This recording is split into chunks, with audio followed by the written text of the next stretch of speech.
A OAB viu indício de crime de responsabilidade na conversa entre Temer e Joesley Batista. O governo se articula para tentar manter as votações das reformas no Congresso, mas perde apoio. Um jantar do presidente com aliados foi cancelado nesse domingo porque nem todos viajaram para a capital.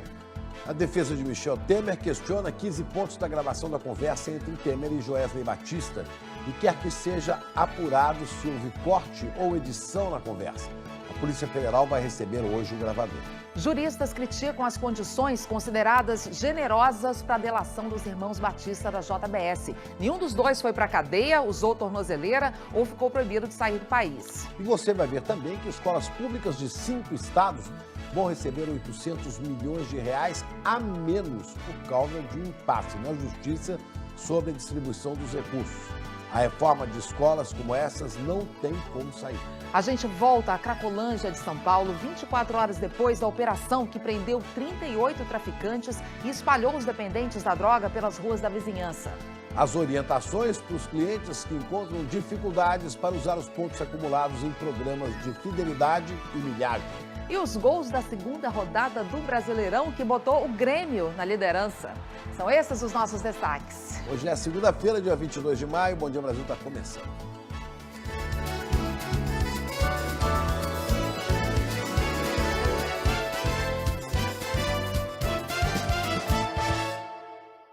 Começamos o Bom Dia Brasil falando da operação com quase 1.000 policiais que fechou a Cracolândia do centro de São Paulo. Ana, alguns traficantes foram presos e muitos dependentes se espalharam. Vamos falar com o Rodrigo Bocardi de São Paulo. Rodrigo, bom dia. Na fuga foi o maior terror, né? Oi, Chico, um bom dia para você, para Ana, um bom dia para todos. Alguns usuários quebraram vidros de carros que estavam estacionados, roubaram o que encontraram. Também atacaram alguns pontos do comércio. Quem vai mostrar para a gente é o repórter Felipe Ciani. Uma cidade com cenários de guerra civil, mas o inimigo aqui é a droga. Ainda estava escuro quando quase 1.000 policiais invadiram o quartel-general do crack em São Paulo. Pelo alto, eles vigiavam quem fugia. A cavalo, bloqueavam as ruas do entorno. Pelos telhados, garantiam o plano B. E a pé, invadiam hotel por hotel. Em pouco tempo, a área foi ocupada e quem estava ali mudou de endereço, o que gerou mais problemas. Porque na fuga desesperada, muitos viciados eram quase atropelados e por onde passavam iam deixando um rastro de desordem e destruição. Principalmente na padaria da região central, que sofreu um ataque de 45 rápidos segundos. Mas o suficiente para roubarem daqui cigarros, dinheiro, comida, destruírem o caixa, levarem um sossego. A gente teve que correr todo mundo e aí foi muita gente, entrou. Eram dezenas de pessoas. Quem não conseguiu entrar na padaria decidiu saquear a banca de jornal da frente. Daqui, levaram até a televisãozinha da dona Ângela. E no meio da loucura, até Nossa Senhora das Graças perdeu a cabeça. Baixei as portas, não deu tempo nem fechar, eles quebraram tudo lá. Não tem uma polícia, o senhor não vê uma polícia passar, só tem porque nós chamamos. Isso é um absurdo. Seguindo o caminho rua abaixo, eram os carros estacionados que pagavam a conta. Levaram tudo que tinha no porta-luva, tudo que tinha no carro eles levaram. Tá, deixaram vazio aqui, ó. A gente está numa rua agora que fica a poucos metros do epicentro da operação. E aqui a gente encontrou mais destruição. Esse carro ficou com o para-choque todo quebrado. Também arrebentaram o vidro daqui do lado do motorista. Esse carro de trás acabou sofrendo um pouco menos, mas quebraram essa proteção plástica aqui da janela. E esse último carro aqui foi o que mais acabou sendo atingido na rua. O vidro do motorista foi todo destruído e lá dentro levaram o que encontraram. Dentro do porta-luva, som, saquearam tudo. Depois do caos, vieram os números. 38 pessoas foram presas, incluindo, segundo a polícia, o principal distribuidor de drogas da região. Várias armas foram apreendidas, revólveres, facas. Depois da operação, a rua onde funcionava a Cracolândia ficou tomada por policiais e funcionários dos serviços sociais. Você não vai resolver tudo em 24 horas, mas acho que nós estamos fazendo aí passo a passo o que tem que ser feito. Essa área permanecerá cercada, vigiada pela Polícia Militar e pela Guarda Civil Metropolitana, inclusive com câmeras de monitoramento 24 horas. Não haverá a menor possibilidade de voltar à Cracolândia na circunstância em que havia anteriormente, nessa região da Luz. Quem foi expulso dali ficou vagando pelo entorno. A operação pode até ter descaracterizado a tal da Cracolândia, mas não venceu o vício. O que a gente viu ao longo de todo o dia é que os usuários simplesmente se espalharam pelo centro de São Paulo, onde o crack continua muito presente. Uma região específica que agora tem aí a presença da Guarda Civil Metropolitana. O Felipe Guedes está lá, vai mostrar para a gente a situação agora de manhã. Mas, ao mesmo tempo, já a própria reportagem mostrava, e mais cedo nós mostramos aqui, esse grupo todo espalhado por outras regiões, com o consumo de drogas, inclusive. Dá um panorama para a gente da situação agora de manhã. Bom dia. Oi, Rodrigo, bom dia a todos. As pessoas saíram aqui desse ponto de onde a gente fala ao vivo e estão nas ruas aqui da região central da capital. Eu estou na esquina da rua Helvétia com a Alameda Dino Bueno. É um ponto muito simbólico da Cracolândia de São Paulo, porque até ontem, de madrugada, a gente não conseguia passar por aqui. A rua estava tomada por barracas, usuários de drogas, traficantes. As drogas eram vendidas ao ar livre durante o dia, durante a noite, sem nenhum constrangimento por parte dos traficantes. Então agora tudo isso está sendo limpo pela prefeitura e algumas casas, algumas construções, inclusive, devem ser demolidas. A prefeitura disse que todos esses acessos vão ficar vigiados por guardas civis metropolitanos e pela polícia militar para que a Cracolândia não volte para esse ponto especificamente. Agora, durante a madrugada, a nossa equipe encontrou muitos usuários de drogas abrigados nesse posto de combustível. Elas se apertaram ali debaixo da estrutura, se protegendo da chuva. Depois, a Guarda Civil teve no posto, dispersou as pessoas que se espalharam pelas ruas do centro. Segundo a prefeitura, 300 pessoas foram encaminhadas para abrigos e 12 foram internadas. Para revitalizar essa área da Cracolândia, o governo paulista e a prefeitura planejam demolir prédios, como eu disse, da Alameda Dino Bueno, usado por traficantes, porque o objetivo é construir moradia popular e equipamentos públicos como escolas e hospitais. O que a gente vê agora é as pessoas retomando essas ruas aqui, ruas que até semana passada eram completamente ocupadas pelo tráfico de drogas, Rodrigo. O Globocop, obrigado Felipe Guedes, Globocop com a Zelda Mello, está sobrevoando a região central e aí veio outro ponto de concentração de usuários de drogas. Zelda, bom dia. Bom dia, Rodrigo. Na realidade, esse ponto aqui, a Avenida Duque de Caxias, é bem perto da Helvétia e da Dino Bueno. Eles só mudaram de endereço. Tem vários grupos espalhados pela cidade.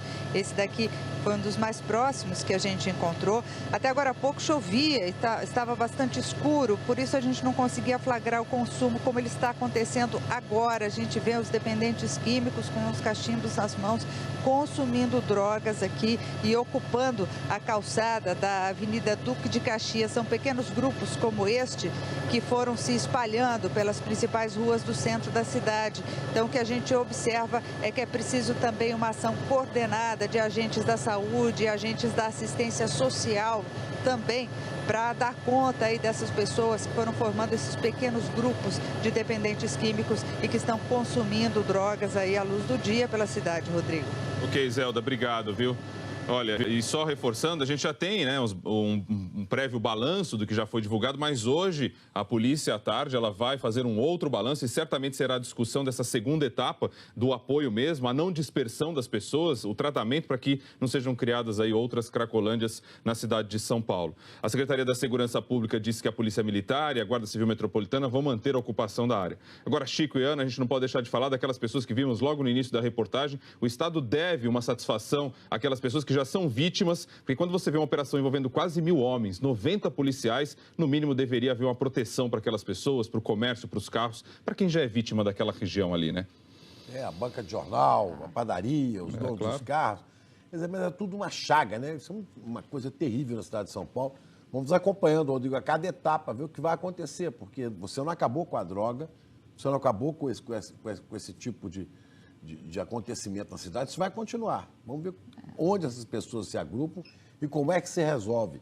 Esse problema é que desafia administrações seguidas de São Paulo, né? E no Brasil. Pelo menos foi dado ali um primeiro passo, né, Rodrigo? Agora é monitorar e ver realmente o que vai ser feito para ali para. Pois é, vamos acompanhar. Olha, a OAB entrega esta semana na Câmara dos Deputados o pedido de impeachment do presidente Michel Temer.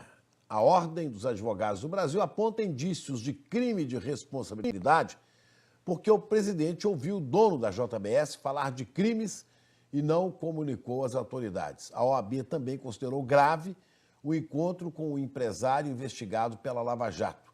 Vamos falar com a Juliana Morrone em Brasília. Juliana, bom dia. A base de apoio do presidente também sofreu baixas ontem. Bom dia, Chico. Ana, bom dia a todos. Você sabe, Chico, que ontem o plano era exibir que o governo Temer estava bem amparado. Um jantar com políticos no Palácio da Alvorada chegou a ser marcado, mas foi cancelado porque convidados não vieram para Brasília. A semana é decisiva, o PSB já desembarcou, PSDB e DEM, dois dos principais partidos de apoio do governo, marcaram conversas para discutir o destino dos partidos nessa crise toda. E o plenário do Supremo Tribunal Federal vai decidir se continuam as investigações no inquérito para investigar Temer com base nas delações da JBS. Aliado que não estava em Brasília foi chamado para vir. Seria um jantar, foi cancelado. Nem todas as presenças foram confirmadas. Ainda assim, foi carro entrando o dia inteiro no Palácio da Alvorada. O presidente quis conversar com os ministros e com todos os partidos da base. Articulou para encher os plenários da Câmara e do Senado essa semana. Pediu que votem medidas provisórias pendentes e toquem as reformas. Repetiu que está disposto a se manter no cargo e mandou chamar as cúpulas dos principais aliados, DEM e PSDB.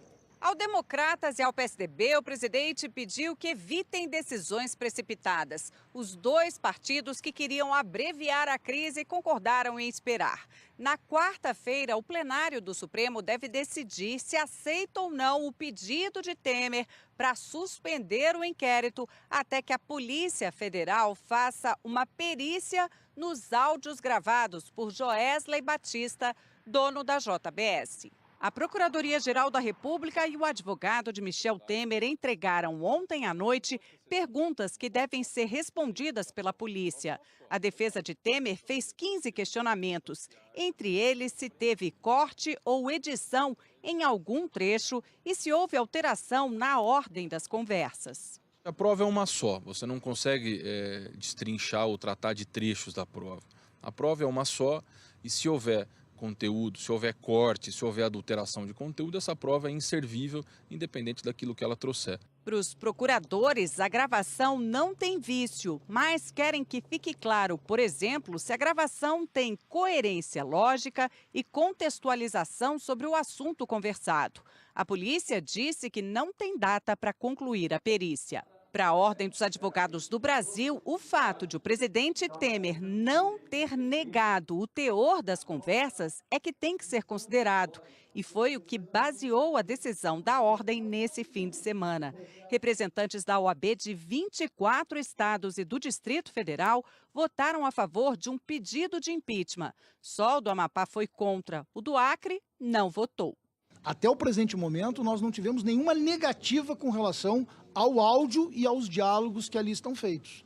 Na minha avaliação, sob o aspecto político, o presidente da República, ele perdeu por completo a condição de permanência no cargo, exatamente pela gravidade do que está colocado hoje e pelo que nós estamos aqui vendo. A OAB afirma que há suspeita de crime de responsabilidade. São citados 2 trechos da conversa. Num deles, Joesley diz que tem a favor dele 2 juízes e um procurador. Aqui eu dei conta, de um lado, o juiz, dá uma segurada, do outro lado, o juiz substituto, que é um cara que fica segurando os 2. Nesse ponto, a Ordem afirma que o presidente Temer confirmou o diálogo, mas alega que não acreditou no empresário. A OAB afirma que Temer deveria ter pedido investigação às autoridades. O outro trecho, também confirmado pelo presidente, é o que Joesley pede ajuda para resolver assuntos pendentes no Ministério da Fazenda e no CAD, Conselho Administrativo de Defesa Econômica. E aí eu queria assim, se eu falar com ele, isso, mas é que se eu falar com ele, ele empurrar para você, eu poder dizer, não, peraí. Não pode fazer, pode. Para a OAB, fica caracterizado um favor pessoal incompatível com o cargo de presidente da República. Diz ainda que Temer não poderia ter recebido o empresário que é investigado. O pedido de aprovado pela OAB será entregue na Câmara essa semana. Outros 9 pedidos foram apresentados nos últimos dias, mas cabe ao presidente da Câmara, Rodrigo Maia, do Democratas, aceitar ou não. As defesas de Aécio Neves e Rodrigo Rocha Loures não encaminharam nenhuma pergunta sobre os áudios. A perícia é feita no Instituto de Criminalística. Em uma análise técnica preliminar da gravação, o Instituto disse que é fundamental ter acesso ao equipamento que realizou as gravações originais. E o gravador deve ser entregue hoje à Polícia Federal. Chico, Ana. Pois é, Juliana, em meio a toda essa turbulência que a gente vê em Brasília, o governo tenta retomar a normalidade e quer acelerar as votações. Veja só. Repórter Kenzo Machida acompanha o dia em Brasília, né, Kenzo? Bom dia. Olá, Chico e Ana, muito bom dia para vocês, bom dia a todos. Mesmo diante de toda essa crise política instalada após a delação da JBS, o presidente Michel Temer tenta mostrar que consegue fazer com que os compromissos e as agendas de reformas sejam encaminhadas aí. No Senado e na Câmara, as reformas como a trabalhista e da Previdência estavam sendo discutidas, mas depois da delação da JBS, tudo parou. Ontem foi cancelado, inclusive, um jantar diante da possibilidade de uma baixa de adesão de aliados. Mas o governo deve se mobilizar hoje novamente, vai tentar reagir a essa crise provocada pela delação da JBS. A principal expectativa agora é saber qual vai ser a posição que os principais partidos da base aliada vão adotar. Como vai ficar também a distribuição dos ministérios caso ocorra novas baixas no governo. O governo também luta para não ficar isolado e reúne forças políticas para o Congresso não parar. A gente acompanha hoje esse dia super movimentado e estratégico para o governo, que ele tenta adotar medidas para voltar à normalidade. Chico e Ana. É isso, Kenzo. Obrigada pelas informações, viu? E nesse domingo, manifestantes foram às ruas em 19 estados e em Brasília para pedir a saída do presidente Michel Temer e a realização de eleições diretas. Vamos ver aqui no nosso mapa? Houve atos em capitais de estados, olha, de todas as regiões do Brasil. Esses protestos foram convocados por partidos políticos como o PT, PCdoB e o PSOL, pela CUT e por movimentos sociais e de estudantes. Em São Paulo, o protesto foi debaixo de chuva na Avenida Paulista, em frente ao MASP. Os manifestantes ocuparam um quarteirão. Os organizadores calculam que 20 mil pessoas tenham participado. A PM não calculou. No Rio, um grupo caminhou até a casa do presidente da Câmara, Rodrigo Maia, do DEM. Houve atos também em Copacabana contra a corrupção e contra o governador Luiz Fernando Pezão, do PMDB. O protesto em Brasília foi na Biblioteca Nacional e reuniu 250 pessoas, segundo os organizadores. A manifestação em Belo Horizonte começou na Praça da Liberdade e foi até a região central. A Companhia de Trânsito disse que 15 mil pessoas participaram. Os organizadores calcularam 30 mil. Manifestantes fizeram uma caminhada pela orla de Fortaleza. Eles levaram um boneco representando Michel Temer. No Recife, a concentração foi na Praça do Marco Zero, na área central. Grupos de maracatu tocaram músicas de protesto. Manifestantes saíram em caminhada em direção ao Farol da Barra, em Salvador. Os organizadores falaram em 10 mil participantes. Em Manaus, um grupo saiu da Praça do Congresso até a Feira de Artesanato e de Comidas Regionais, onde distribuíram panfletos. O acordo de delação premiada, negociado pela JBS com a Procuradoria-Geral da República, vem recebendo críticas. Ao contrário de outras negociações, os donos da JBS conseguiram privilégios inéditos, como morar no exterior, não usar tornozeleira eletrônica e nem passaram sequer um dia presos. Juliana, há uma explicação para tantas regalias?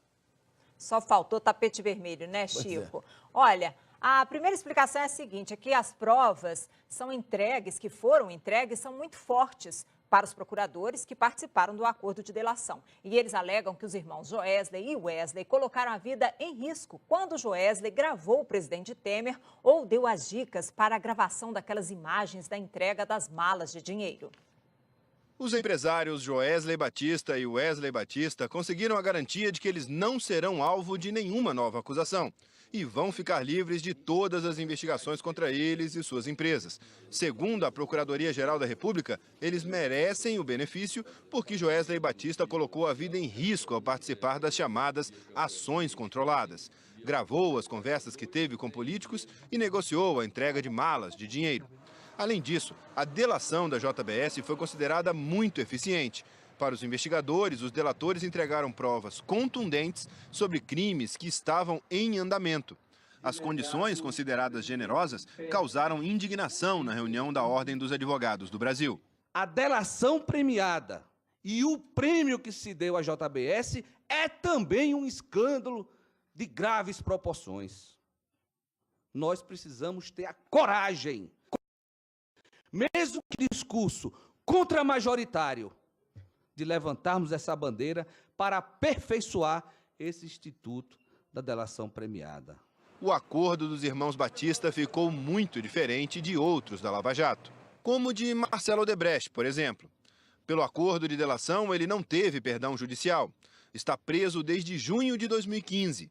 Já foi condenado a 19 anos e 4 meses de prisão e responde a 7 ações penais, apesar da colaboração ser considerada efetiva.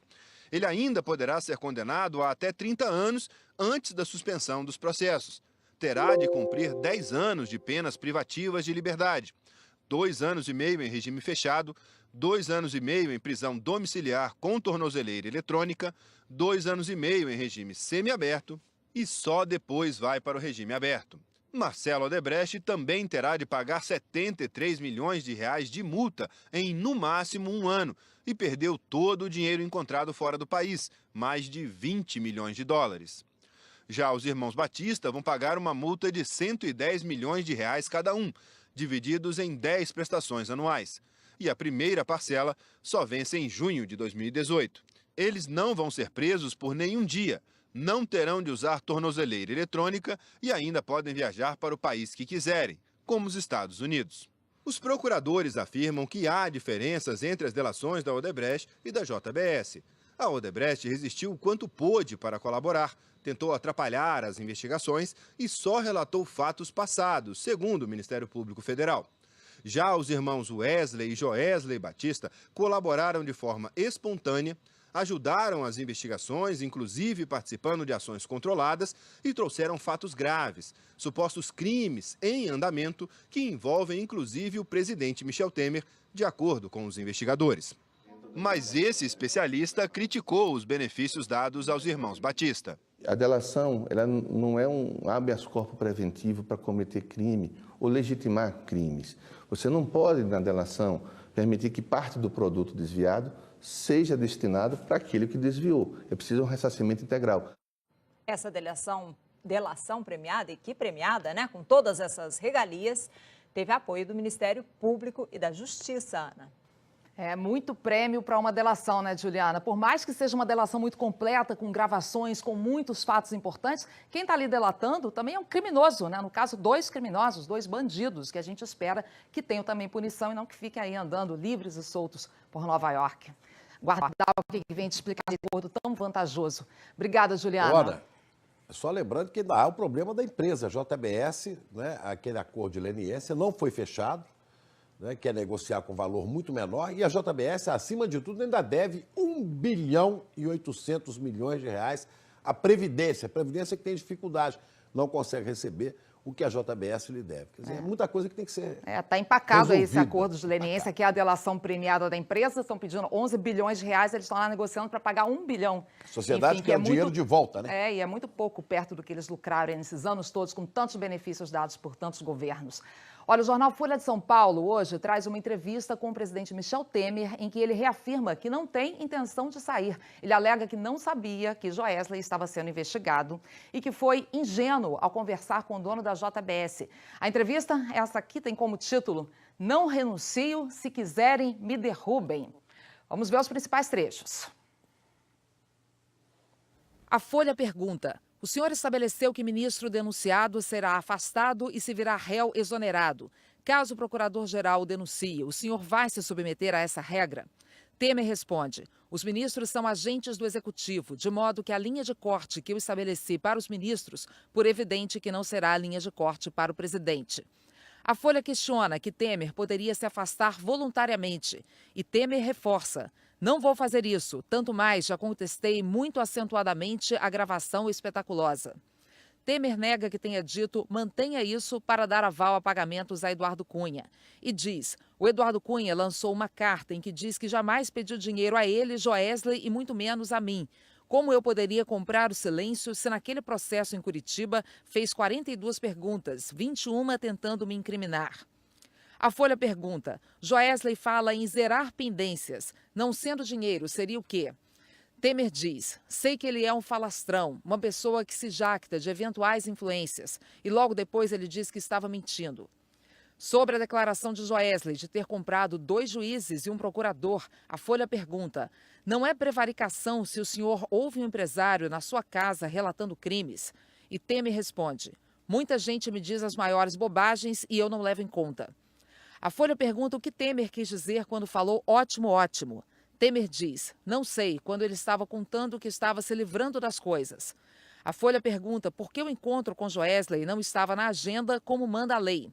Temer explica, eu começo recebendo às vezes no café da manhã e vou para casa às 22 horas. Tem alguém que quer conversar comigo, rigorosamente deveria constar da agenda. Foi uma falha? Pergunta a Folha. Foi, digamos, um hábito. Um hábito ilegal?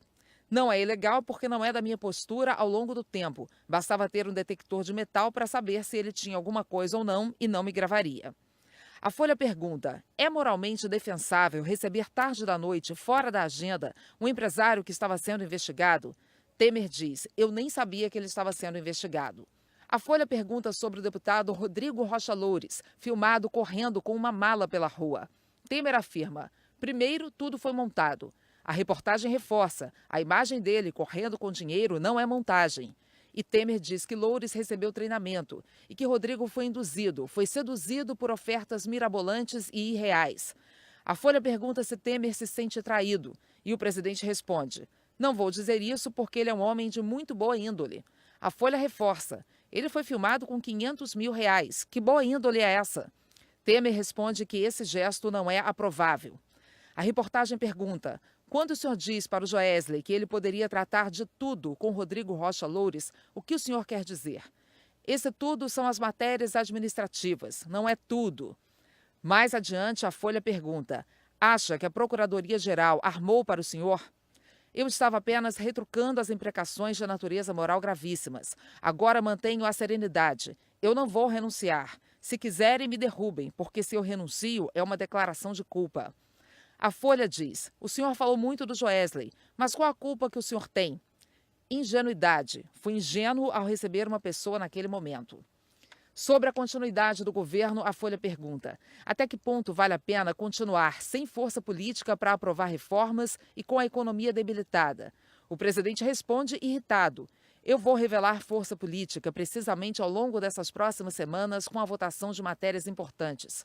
Depois, a Folha pergunta, o senhor colocou ênfase no fato de a gravação ter sido adulterada. Se a perícia concluir que não há problemas, o senhor não fica em situação complicada? Temer responde, não, quem falou que o áudio estava adulterado foram os senhores, foi a Folha. E depois eu verifiquei que o Estadão também levantou o mesmo problema. Se disserem que não tem modificação nenhuma, eu direi, a Folha e o Estadão erraram. A reportagem pergunta, como o senhor vê o fato de a OAB ter decidido pedir o seu impeachment? Temer responde, tem uma certa surpresa minha, porque eles que me deram espada de ouro, aqueles títulos fundamentais da ordem, agora se comportam dessa maneira, mas reconheço que é legítimo. Por fim, a Folha pergunta sobre a repercussão dos 2 pronunciamentos e Temer diz, acho que eles gostaram desse novo modelito. As pessoas acharam que, enfim, temos presidente. Agora vamos falar de um impasse na educação. O governo federal suspendeu a devolução de R$800 milhões para a educação básica de 5 estados da região Norte e Nordeste. Vamos voltar a Brasília, porque esse dinheiro vai faltar em escolas onde já falta quase tudo, né, Juliana? Pois é, Chico. E sabe qual é o problema? É uma pendência jurídica e também um ajuste de contas. Os repasses, que já deveriam ter sido feitos em maio, foram suspensos. Choveu, fica assim nessa escola em Maceió. É tanta infiltração e goteira que até a parte elétrica foi comprometida. Para assistir às aulas, os estudantes vão se ajeitando como podem. Alguns sentam até nas mesas. Nesta sala, a professora pediu para os alunos afastarem as mesas das paredes. Para a gente não levar choque na parede. É uma situação muito difícil para a gente, professor. A gente faz o possível. A gente está aqui porque é uma missão nossa, né? Mas para o aprendizado, isso aí interfere muito, né? Problema parecido nesta outra escola pública que fica em Teresina, no Piauí, e deveria funcionar em tempo integral.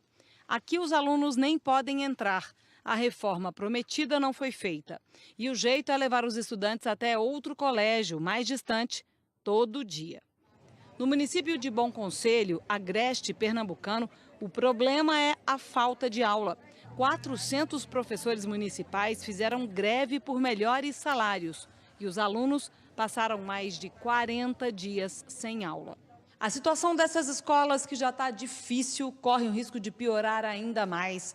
Isso porque elas ficam em estados do Norte e Nordeste que teriam o direito de receber recursos complementares do Fundeb, o Fundo da Educação Básica, mas vão ficar sem esse dinheiro, pelo menos por enquanto.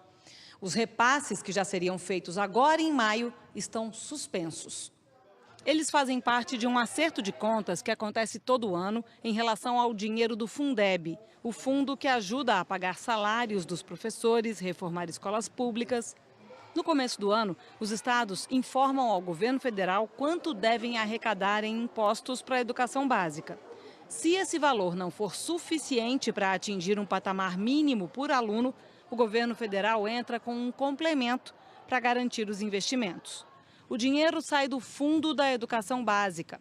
No começo do ano seguinte, os estados fazem um acerto de contas. Os que arrecadaram mais do que previam têm que devolver dinheiro. E os que arrecadaram menos do que calcularam recebem a diferença. Este ano, 5 estados têm valores a receber porque arrecadaram pouco no ano passado. Outros 4 estados tiveram uma arrecadação de impostos um pouco acima do previsto e terão que devolver juntos quase 500 milhões de reais. Mas um deles, o Ceará, conseguiu uma decisão favorável no Supremo Tribunal Federal para não ter que devolver o dinheiro. Sem esse valor, o Ministério da Educação diz que vai haver um desequilíbrio nas contas do fundo e, por isso, decidiu suspender o ajuste de contas. Não vai repassar valores. Lógico que nós não queremos ter o prejuízo para dar prejuízo aos estados que precisam receber e por isso o Ministério da Educação e o FNDE vão recorrer ao STF para ter a solução mais breve possível. Estamos confiantes que vamos conseguir demonstrar ao STF que o modelo está correto e que a gente precisa realizar o ajuste para não prejudicar os estados que têm direito a receber. E o governo diz que os estados têm recursos em caixa para irem usando enquanto os novos repasses não forem feitos. Em Teresina, a Secretaria Estadual de Educação explicou que houve um problema com a empresa que venceu a licitação para a reforma e que a assessoria jurídica está sendo chamada, está vendo para chamar a segunda colocada. Em Maceió, a direção da escola informou que vai fazer manutenção para resolver o problema da energia elétrica. Ana, Chico. Nossa, mas os estados já estão em crise generalizada financeira, né, Juliana? Ainda sem esse dinheiro vai ficar ainda mais complicada a situação lá na ponta para os estudantes, para os professores. Vamos acompanhar. Até mais, viu? Vamos falar agora de coisa boa? Vamos de Campeonato Brasileiro. Chega a Cris Dias. Grande sorte tricolor, principalmente para você, né, Ana Metade Paula? dessa bancada está muito feliz hoje, Tivemos Cris um Dias. confronto direto dessa bancada do Bom Dia Brasil. Já eu vou falar que se deu melhor. Sorte, mas...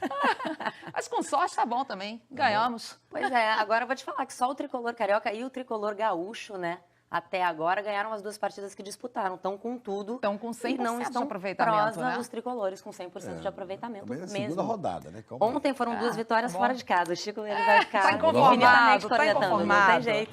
Deixa Vamos ver aí, ó, ele. em Curitiba, Atlético Paranaense e Grêmio. Já a gente fala do Galo, hein, Chico? Aí o Ramiro ajeitou para trás, o Luan abriu o placar para o Grêmio.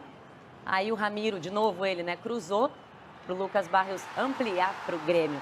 E o goleiro Marcelo Groi foi expulso aos 30 do segundo tempo. Olha só, 2 cartões por cera. Algo raro no futebol, mas tá aí, foi expulso.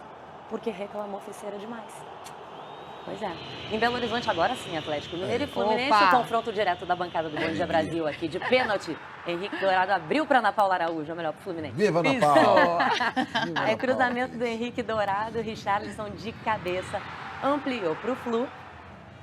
E depois do escanteio de cabeça, o Gabriel descontou aí para o Atlético. O Sornosa machucou o tornozelo esquerdo, lembrando que o Fluminense já tinha feito as 3 substituições. e jogou com 1 a menos por mais de 15 minutos, viu, Ana? Ainda estava com 1 a menos. Na desvantagem E ali. outra informação interessante, esse ano o Atlético tinha 11 vitórias em 11 jogos no Estádio Independência, a primeira derrota em casa. Quando é que era Chico. falta de sorte? Ainda estamos Acontece. com o artilheiro do Campeonato Brasileiro, Henrique Dourado. Tá bom demais bom. esse Fluminense no começo do Brasileirão. Vamos lá, hein? tô animada, hein? Tô animada. É esse isso, ano. os dois têm 6 pontos, mas o Grêmio é o líder, né? Porque tem um saldo de gols melhor que o do Fluminense, tá? Vamos ver então mais gols agora. O Corinthians também ganhou fora de casa. Bora lá para Salvador. Vitória Corinthians, contra-ataque do Corinthians. Essa jogada foi bem legal. A tabela entre o Marquinhos, Gabriel e o Jadson.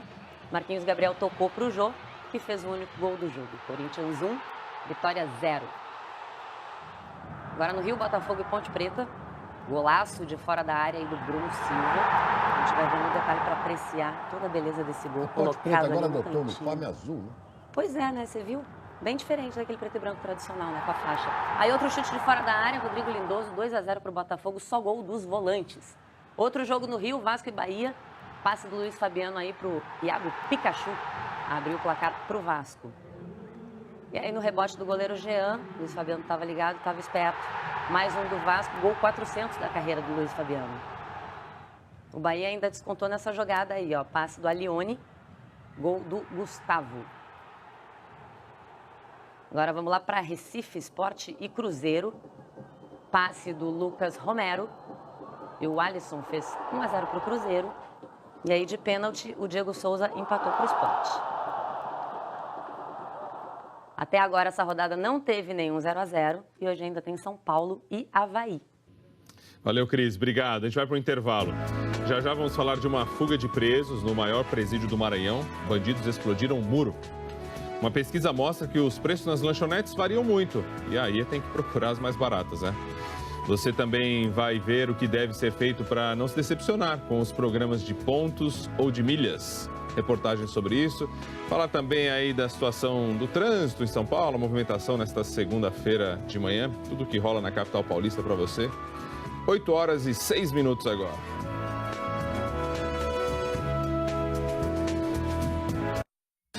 Futebol 2017. Oferecimento Vivo. Até o dobro de velocidade. Chegou 4G+. Nova Chevrolet S10 Flex. Agora com câmbio automático. Ricardo Eletro. Quinzena de ofertas especiais de guarda-roupa. Johnson & Johnson. Listerine Anticáries. Dentes 2 vezes mais fortes. E APP Itaú Light. Leve e fácil de usar. Tem gente que acha que carro compacto não é completo, muito menos seguro. Mas a gente já achou que a Terra era plana. Já achou que isso era engraçado. E um dia desachou isso e muito mais. Chegou o novo Up, o compacto cheio de tecnologia. Um carro que vai fazer você desachar muita coisa. Novo Up, feito de novas ideias.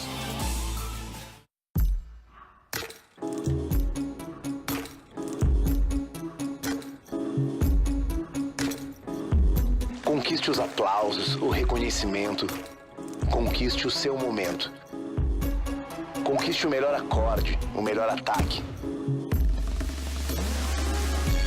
Conquiste o seu estilo, conquiste ela. A liberdade, conquiste o que você quiser. É só dar o primeiro passo. Pegada, a marca da conquista. I follow my dreams to the end, and I made my style, never mind the trend, and I love the way I'm looking, no matter who's looking now. My world is fashion, it's a way of expression. My soul is dressed up, no matter what's coming up, no matter what's coming up, no matter what's coming up. Desde pequenos, expressamos o que mais gostamos com o coração. E em todos os momentos de nossa vida, o coração se faz presente. Por isso, a Casa de Saúde tem todos os motivos para conquistar seu coração. Cirurgia cardíaca adulto e pediátrica. UTI cardiológica. Exames cardiológicos. Hemodinâmica. Casa de Saúde Santos. Hospital completo. Veículo se aproximando, todo mundo em alerta. Sujou. Rubinho se envolveu num negócio muito arriscado e acabou na mira de Geisa. Não gosto quando eu sinto esse aperto. A sensação que vai acontecer uma coisa ruim. Hoje... O senhor aí. É o senhor mesmo, de azul. Eu? A força do querer.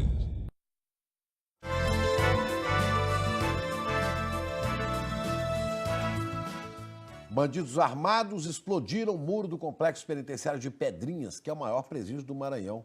Foi ontem à noite e a Regina Souza está lá com informações para nós. 30 presos fugiram e 2 morreram na troca de tiros. Regina, bom dia.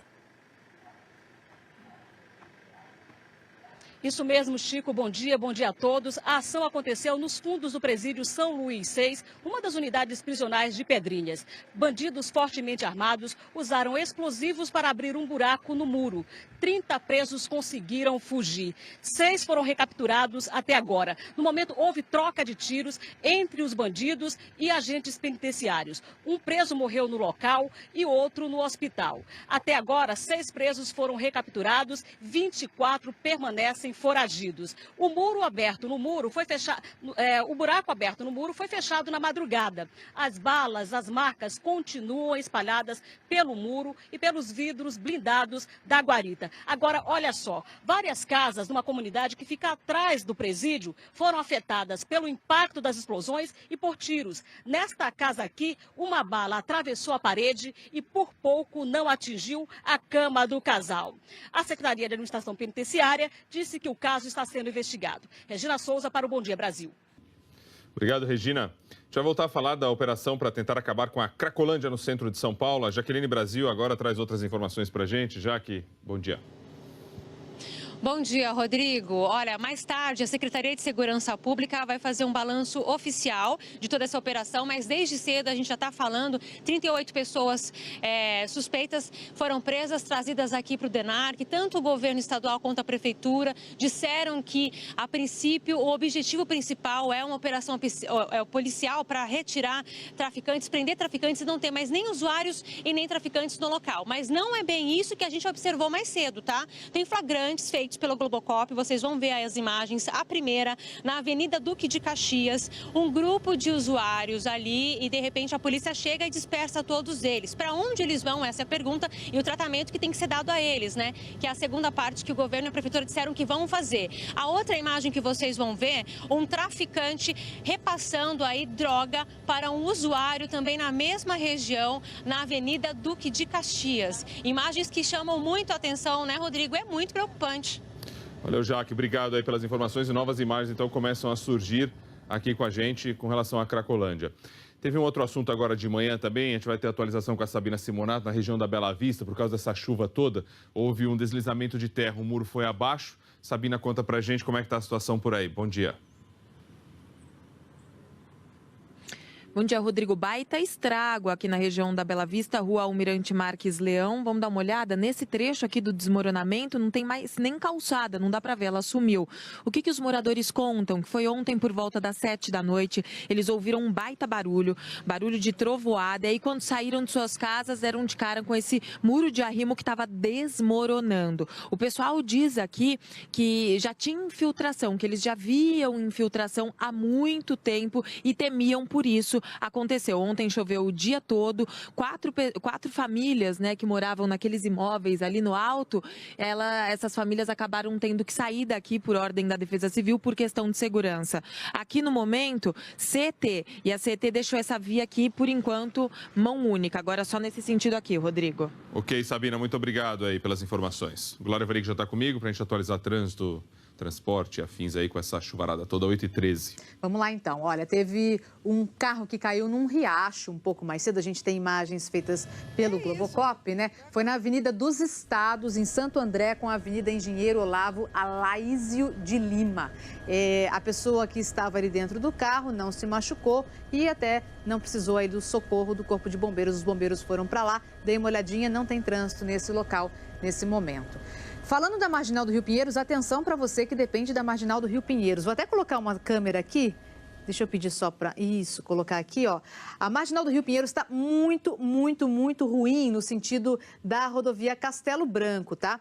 Mostrando aqui para vocês, à direita do vídeo já começa a travar tanto a local quanto a expressa. Mas o problema maior está lá atrás, perto da ponte João Dias. Teve acidente por ali e o trânsito travou completamente. Travou toda a saída do Panambi, tudo ali na frente. Vamos para o Globocop falar com a Zelda Mello agora, Rodrigo? Vamos lá, mostrando o que? Zelda, bom dia.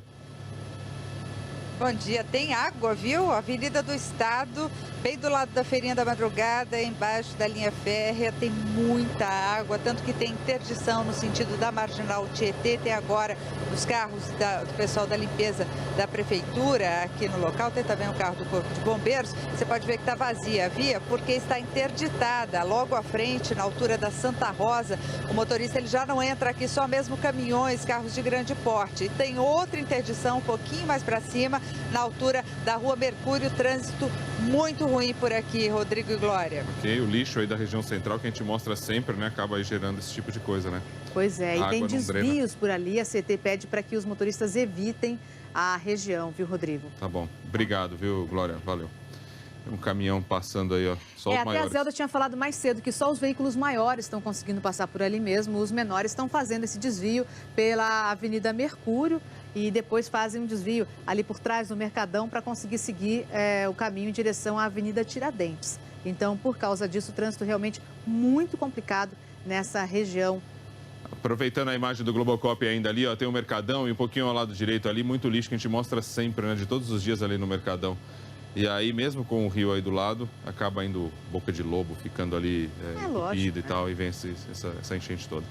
Mostrando agora o trânsito na Avenida 23 de Maio, vamos dar uma olhadinha agora como é que está a situação perto do viaduto Tutóia. À direita vai bem, no sentido do aeroporto. Agora, à esquerda, quem vai no sentido de Santana, da Zona Norte, enfrenta muita lentidão nessa região. Lembrando que os aeroportos aqui de São Paulo estão abertos para pousos e decolagens, mas o aeroporto ali na região de Curitiba está fechado, viu? Por causa do nevoeiro que tem por ali pela região. Mostrando ainda mais uma câmera. Opa, fechei aqui. Vamos para a Radial Leste agora, ver como é que está a região ali do Tatuapé, mostrando para vocês o trânsito em direção ao centro da cidade. Faixa reversível ainda montada, valendo como opção para o motorista, porque o motorista está travado ali na região do Tatuapé. Mostrando imagens agora da região do Parque Dom Pedro. Vamos voltar com a imagem do Globocop?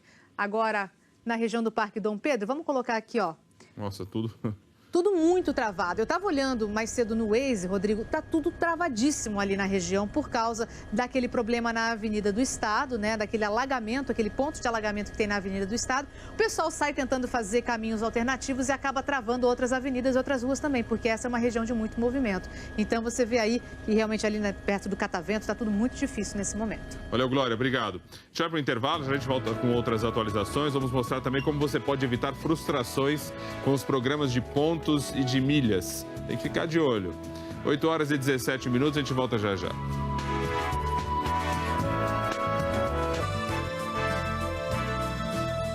Estamos de volta. Colecionar pontos de programas de fidelização virou um hábito e também um direito para milhões de consumidores brasileiros. Agora, Rodrigo, vai a gente querer usar os pontos ou dificuldade, né? Para tirar passagem aérea, então, é uma luta. Não, tem senha A, senha B, você tem que achar uma senha para abrir, depois uma senha para liberar. Dizem que é porque tem muita fraude aí e tal, né? Daí tem que criar esse tipo de coisa. Enfim, a pessoa sabe que tem uma quantidade de pontos e quando precisa trocar por um produto ou um serviço, aí vem o mais grave. Descobre que eles sumiram, tem disso também. Aí começa aquela dor de cabeça para conseguir falar com a empresa, tentar receber a pontuação de volta, blá, blá, blá, blá, blá, blá. Vamos ver. Foram muitos telefonemas e tempo demais perdido no site da companhia aérea. E era só para Graziela receber de volta os pontos a que tinha direito no programa de fidelização. Ela só conseguiu resolver o pepino quando acionou uma advogada. No mínimo, se gastou uma conta grosseira, 50 horas. Você pega mais a hora da advogada, que é uma hora mais cara. Foi insuportável você ficar horas numa coisa muito simples, né?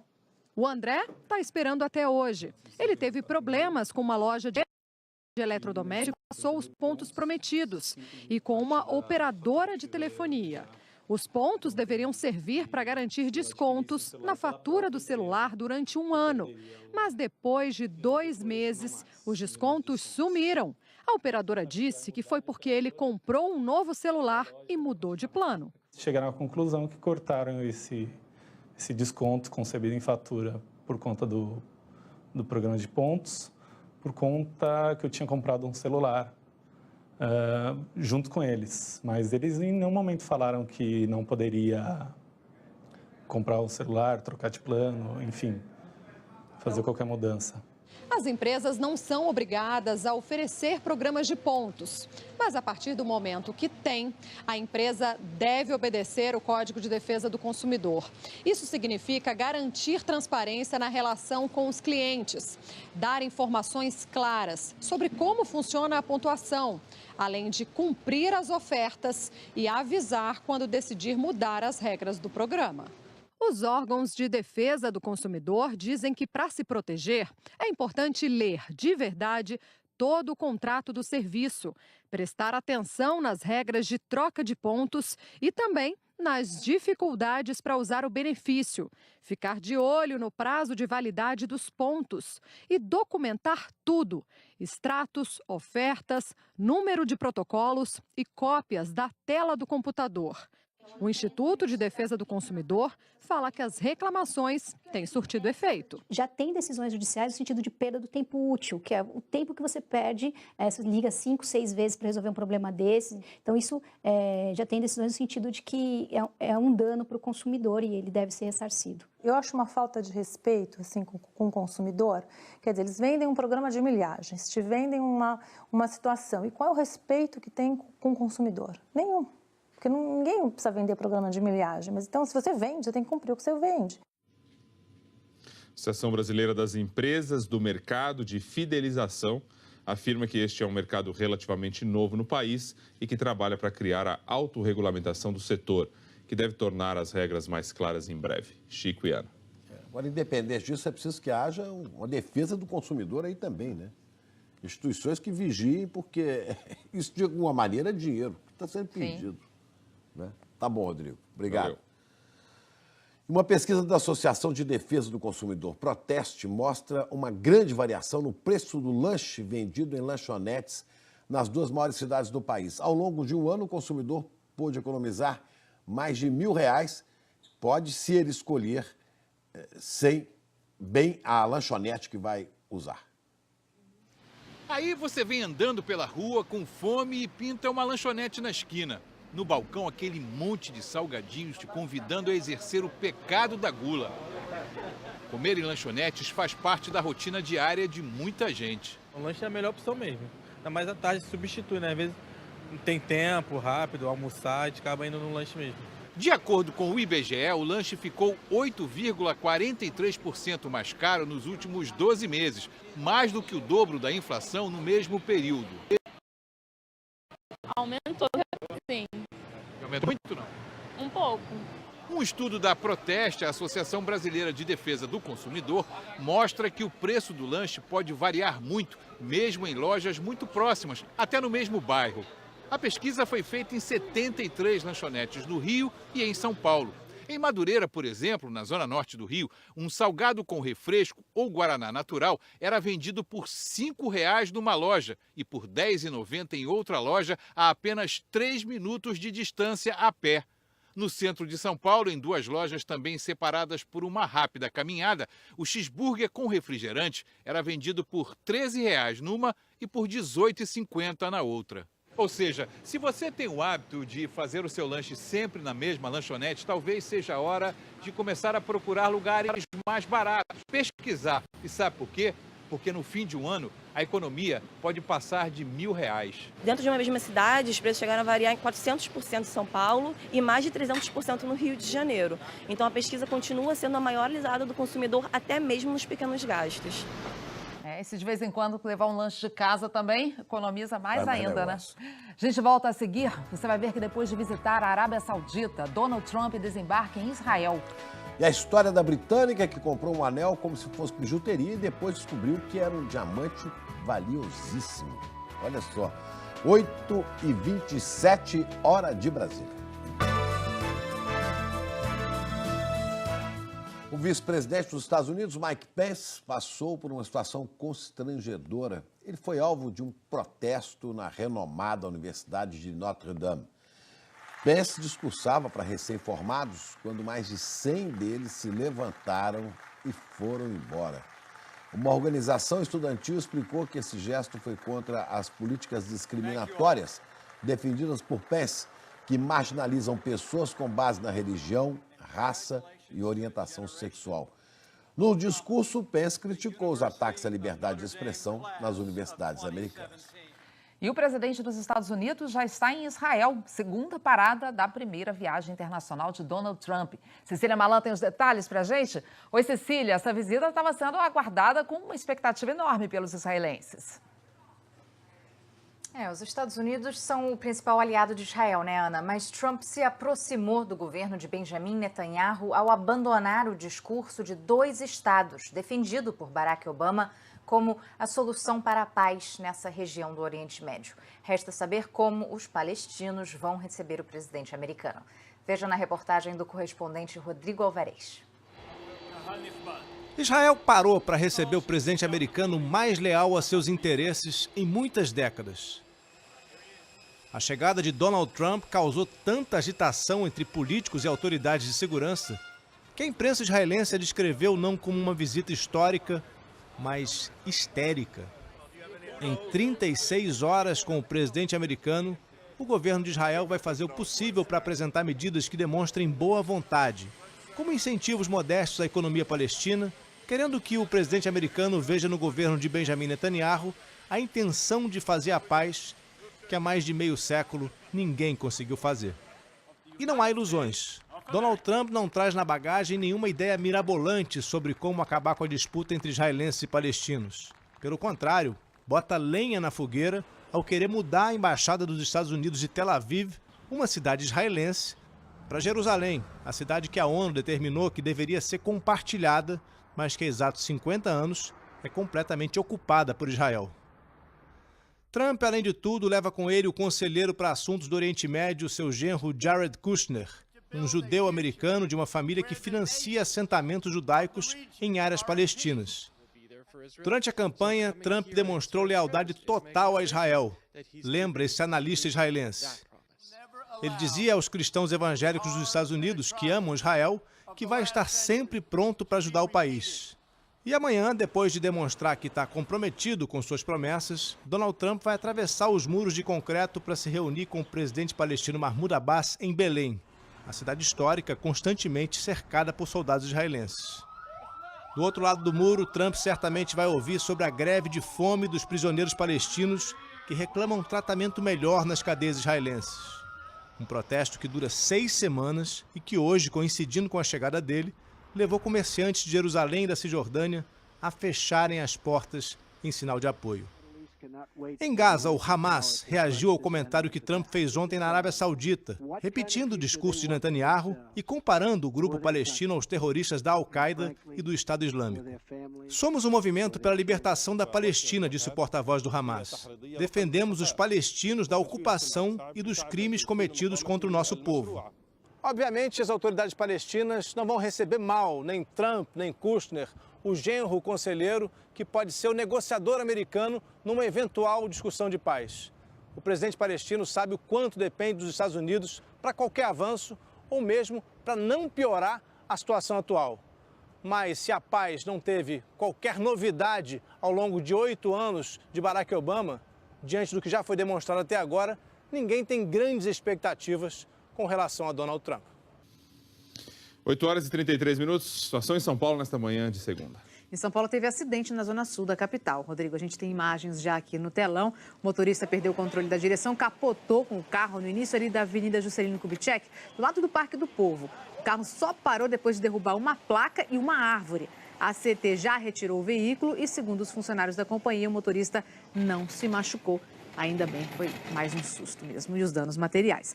Falava no outro bloco, Rodrigo, sobre a situação da Marginal do Rio Pinheiros. Dá uma olhada no que aconteceu. Teve acidente com moto aqui na Marginal, no sentido da rodovia Castelo Branco, na descida da Ponte João Dias. Para variar. travou. Isso, para variar. Esse é o ponto direto que tem acidente. Dá uma olhada em como ficou essa região. Não tem saída, né? Eu estava procurando rotas alternativas, não tenho o que dizer aqui para o motorista como rota alternativa. Estrada de Tapsirica, Maria Coelho Aguiar, toda a região ali do Panambi travou tudo. Carlos Caldeira Filho, a situação está muito pior do que de costume. Olha, Guido Calói aqui, a Avenida Guarapiranga, está tudo travado nessa região por causa de reflexo, não só desse acidente, mas a gente sabe que com a chuva também o pessoal acaba deixando a moto em casa, saindo de carro, e isso complica ainda mais a vida do motorista. Outra região difícil agora é a região central, onde tem um alagamento na Avenida do Estado, e por causa disso, ali perto da Avenida Mercúrio, o trânsito está travado também. Valeu, Glória, obrigado. A gente vai para o intervalo, já vamos falar como foi a virada cultural aqui em São Paulo. Tem também previsão do tempo para o país inteiro. 8 horas e 35 minutos agora.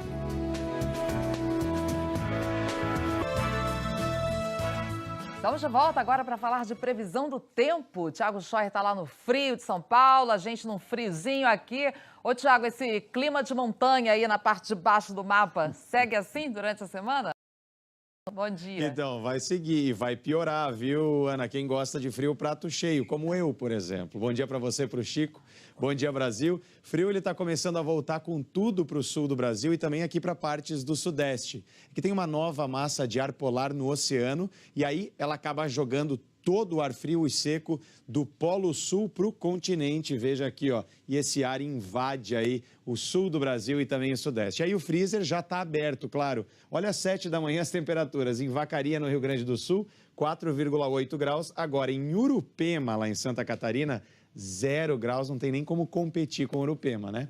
Vamos olhar as capitais? Agora em Curitiba, 18 graus hoje à tarde, na verdade, viu? As máximas, 20 graus em Porto Alegre, só 21 aqui em São Paulo e só 25 no Rio de Janeiro. Agora, ó, 34 lá em Macapá, 31 em Porto Velho, 28 em Aracaju e 31 também lá em São Luís. É claro que isso aí é divisão do nosso mapa, como sempre, né? Lá para cima sempre mais frio. Mas aqui no Centro-Sul, como eu já disse, as temperaturas vão cair bastante até o fim da semana, Ana e Chico. Brrr, que friagem, hein? É. Ô, Tiago, você falou que ia chover. Choveu bastante no Centro-Sul no fim de semana, né? Choveu São muito. Paulo choveu horrores ontem. Vem mais chuvarada para hoje? Pois Já é, fechar as Chico, em torneiras. algumas partes sim, mas já não é mais aquela chuvarada toda, ela já dá uma acalmada na metade de baixo do Brasil. Só que, ó, Rio de Janeiro e leste de Alagoas, aí sim vão ter uma segunda-feira mais chuvosa mesmo, viu? E aqui, ó, você perceba que a chuva ela tá se espalhando por partes do sudeste, também norte do Brasil. Tá vendo esse ar aqui? Essa é a alta pressão. Nesse movimento aqui, acaba jogando toda a umidade aqui, ó, canaliza ali no leste de Alagoas. Por isso que é bom você prestar atenção, tá? Agora, olha só, em Três Lagoas, em Mato Grosso do Sul, a chuvarada acabou alagando vários bairros e provocou aquele caos. Já choveu na cidade o que estava sendo esperado para o mês todo nesses dias aí de maio. Agora, olha só, sul de Mato Grosso do Sul, você vê aqui, ó, que está com tempo firme, assim como todo o sul do Brasil, parte de São Paulo, também aqui, ó, centro-norte do Espírito Santo até o Rio Grande do Norte. Aqui em São Paulo, qual é a situação hoje? Agora está nublado, até tem uma chuva, mas à tarde deve firmar o tempo, viu? Ana e Chico é com vocês. Tá bom. Obrigado, Tiago. E vamos agora à notícia internacional. O Conselho de Segurança da ONU vai ter reunião amanhã, a portas fechadas. Eles vão discutir uma reação ao novo teste com mísseis da Coreia do Norte. Vamos falar lá no Japão, em Tóquio, com Márcio Gomes. Olha, o ditador Kim Jong-un não tem muito jeito, né? O Kim Jong-un deixa os vizinhos da Ásia alarmados permanentemente. Bom, boa noite, hein, Tóquio. Sem dúvida, Chico. Bom dia para você, bom dia para Ana Paula. O primeiro-ministro do Japão resumiu muito bem esse problema, Chico, em que se transformou a Coreia do Norte. É um desafio para o mundo. A frase foi dita depois do lançamento desse domingo. Foi mais um foguete testado pelos norte-coreanos, voou 500 quilômetros e caiu em águas internacionais no Mar do Japão. O líder Kim Jong-un acompanhou o lançamento, considerado um sucesso. A TV estatal norte-coreana ainda exibiu imagens da órbita da Terra que teriam sido feitas por esse míssil. Se forem verdadeiras, comprovam uma evolução importante, que é a reentrada na atmosfera, sempre uma tarefa muito difícil para o lançamento de foguetes. Os vizinhos aqui da Ásia, China, Coreia do Sul, Japão, E os Estados Unidos condenaram o lançamento, mas não sabem muito o que fazer. Uma reunião do Conselho de Segurança das Nações Unidas está marcada para amanhã. Novas sanções podem ser discutidas, entre elas a de punir países e empresas que mantenham negócios com a Coreia do Norte. Um segundo porta-aviões dos Estados Unidos está chegando à Península Coreana nos próximos dias para aumentar a pressão sobre o regime de Kim. Foi o 10º lançamento de mísseis da Coreia do Norte este ano. Ana Paula, Chico. Tensão só aumenta por lá, né? Obrigada, viu, Márcio? E a seguir a gente fala da violência no Rio. Bandidos fizeram assaltos em série hoje de madrugada. E você vai ver como é que foi a virada cultural em São Paulo, agora 8h42, horas de Brasília.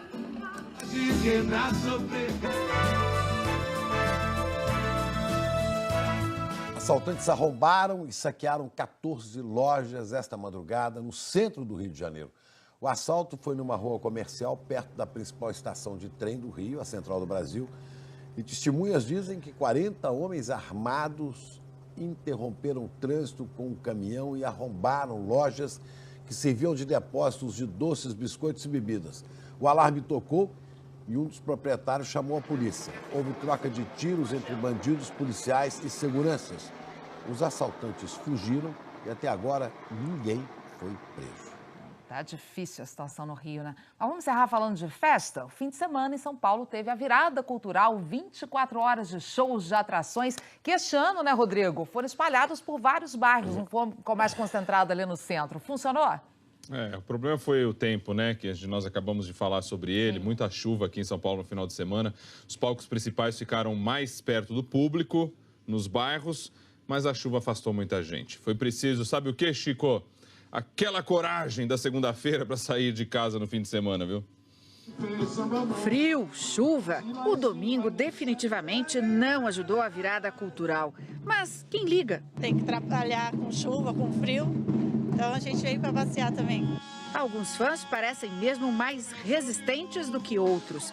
Se você for da turma dos otimistas, o tempo ruim pode ser um aliado. Com menos gente, a Joyce conseguiu um lugar bem pertinho do palco. Nossa, o coração vai disparar, tô me tremendo até agora. A virada esse ano teve 900 atrações ao longo de 24 horas e pela primeira vez a prefeitura testou um formato diferente. Tirou os grandes shows dos palcos no centro da cidade e trouxe aqui para bairros da periferia, como em Itaquera, na Zona Leste. E foi aqui que tocaram artistas como a sambista Alcione, a Marrom, que relembrou grandes sucessos da carreira.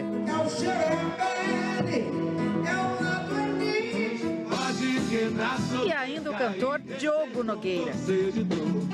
Para Diogo, os palcos fora do centro da cidade são uma oportunidade para espalhar cultura. Eu acho maravilhoso, porque é a oportunidade de todos poderem assistir eventos, shows maravilhosos.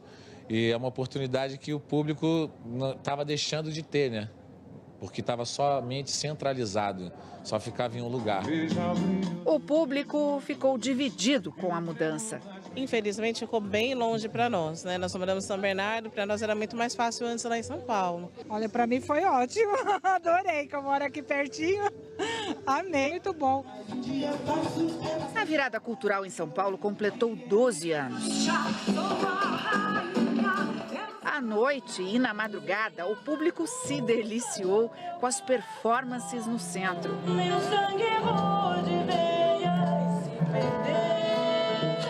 Já o Teatro Municipal foi palco de uma projeção de dança e uma bailarina que fez acrobacias pendurada num balão.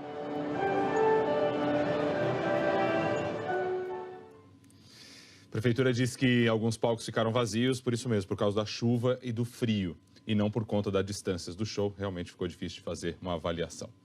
Uma boa semana para todos, boa segunda-feira, até amanhã. Juliana, bom ter você de volta. Obrigada, Rodrigo. Marrom tá magrinha, né? Bom, mas deixa eu falar das imagens dessa madrugada. O prédio do INCRA aqui em Brasília foi invadido. Segundo a PM, cerca de 50 pessoas da União Nacional Camponesa forçaram a porta e ocuparam um dos andares do prédio. Depois chegaram outros ônibus com cerca de 150 pessoas do movimento do Sem Terra. É isso. Um bom dia para todo mundo, uma ótima semana. Começou hoje um mega julgamento na Turquia. 221 pessoas foram levadas algemadas até o tribunal, construído especialmente para julgar suspeitos de ligação com o golpe fracassado do ano passado. A maioria enfrenta sentenças de prisão perpétua. Tenso o clima por lá. Até amanhã, gente. É isso, outras notícias a qualquer momento, logo mais no Jornal Hoje. Ótima semana para todos nós e até amanhã. Você pode rever tudo isso no Globoplay. Coragem, hoje é segunda-feira.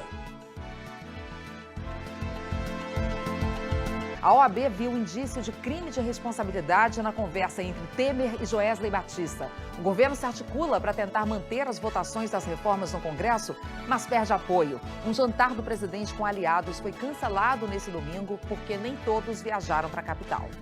A defesa de Michel Temer questiona 15 pontos da gravação da conversa entre Temer e Joesley Batista e quer que seja apurado se houve corte ou edição na conversa. A Polícia Federal vai receber hoje o gravador. Juristas criticam as condições consideradas generosas para a delação dos irmãos Batista da JBS. Nenhum dos dois foi para a cadeia, usou tornozeleira ou ficou proibido de sair do país. E você vai ver também que escolas públicas de 5 estados vão receber 800 milhões de reais a menos por causa de um impasse na Justiça sobre a distribuição dos recursos. A reforma de escolas como essas não tem como sair. A gente volta à Cracolândia de São Paulo 24 horas depois da operação que prendeu 38 traficantes e espalhou os dependentes da droga pelas ruas da vizinhança. As orientações para os clientes que encontram dificuldades para usar os pontos acumulados em programas de fidelidade e milhagem. E os gols da segunda rodada do Brasileirão que botou o Grêmio na liderança. São esses os nossos destaques. Hoje é segunda-feira, dia 22 de maio. Bom Dia Brasil está começando.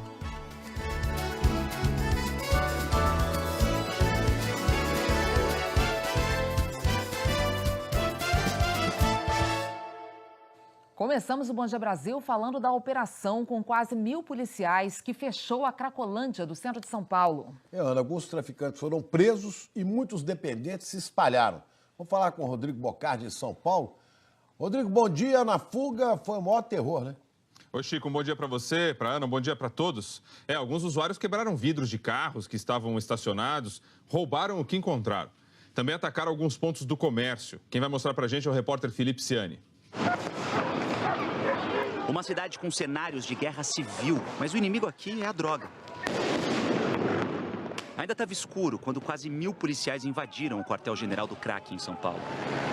Pelo alto, eles vigiavam quem fugia. A cavalo, bloqueavam as ruas do entorno. Pelos telhados, garantiam o plano B. E a pé, invadiam hotel por hotel. Em pouco tempo, a área foi ocupada e quem estava ali mudou de endereço, o que gerou mais problemas. Porque na fuga desesperada, muitos viciados eram quase atropelados e por onde passavam, iam deixando um rastro de desordem e destruição. Principalmente na padaria da região central, que sofreu um ataque de 45 rápidos segundos. Mas o suficiente para roubarem daqui cigarros, dinheiro, comida, destruírem o caixa, levarem um sossego. A gente teve que correr todo mundo e aí foi muita gente, entrou. Eram dezenas de pessoas. Quem não conseguiu entrar na padaria decidiu saquear a banca de jornal da frente. Daqui, levaram até a televisãozinha da dona Ângela. E no meio da loucura, até Nossa Senhora das Graças perdeu a cabeça. Baixei as portas, não deu tempo nem fechar, eles quebraram tudo lá. Não tem uma polícia, o senhor não vê uma polícia passar, só tem porque nós chamamos. Isso é um absurdo.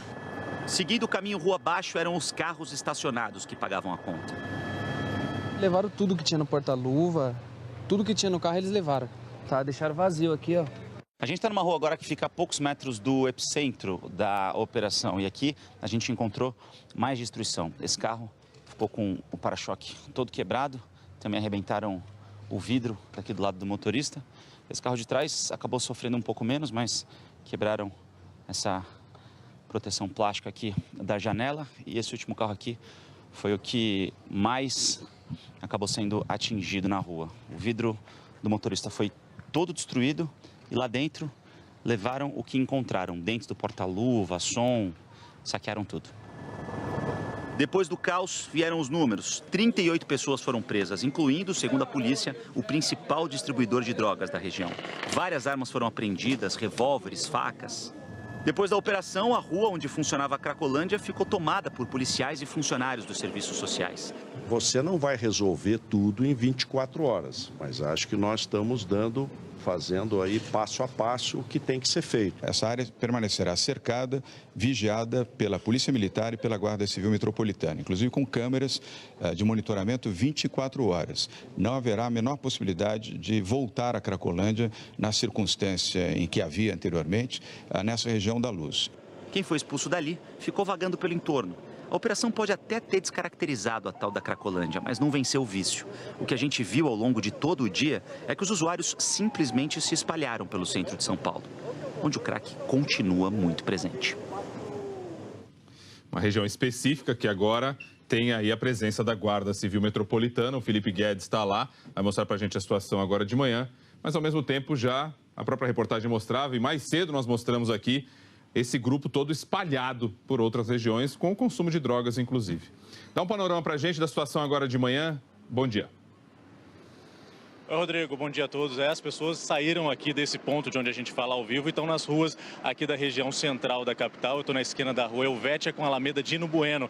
É um ponto muito simbólico da Cracolândia de São Paulo, porque até ontem, de madrugada, a gente não conseguia passar por aqui. A rua estava tomada por barracas, usuários de drogas, traficantes. As drogas eram vendidas ao ar livre durante o dia, durante a noite, sem nenhum constrangimento por parte dos traficantes. Então agora tudo isso está sendo limpo pela prefeitura e algumas casas, algumas construções, inclusive, devem ser demolidas.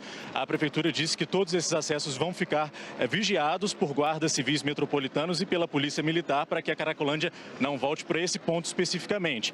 Agora, durante a madrugada, a nossa equipe encontrou muitos usuários de drogas abrigados nesse posto de combustível. Elas se apertaram ali debaixo da estrutura, se protegendo da chuva. Depois, a Guarda Civil teve no posto, dispersou as pessoas que se espalharam pelas ruas do centro. Segundo a Prefeitura, 300 pessoas foram encaminhadas para abrigos e 12 foram internadas.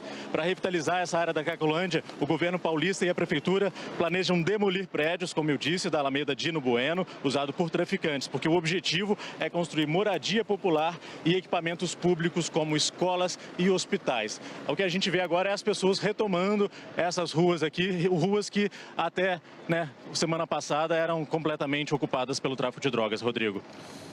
O Globocop, obrigado Felipe Guedes, Globocop com a Zelda Mello.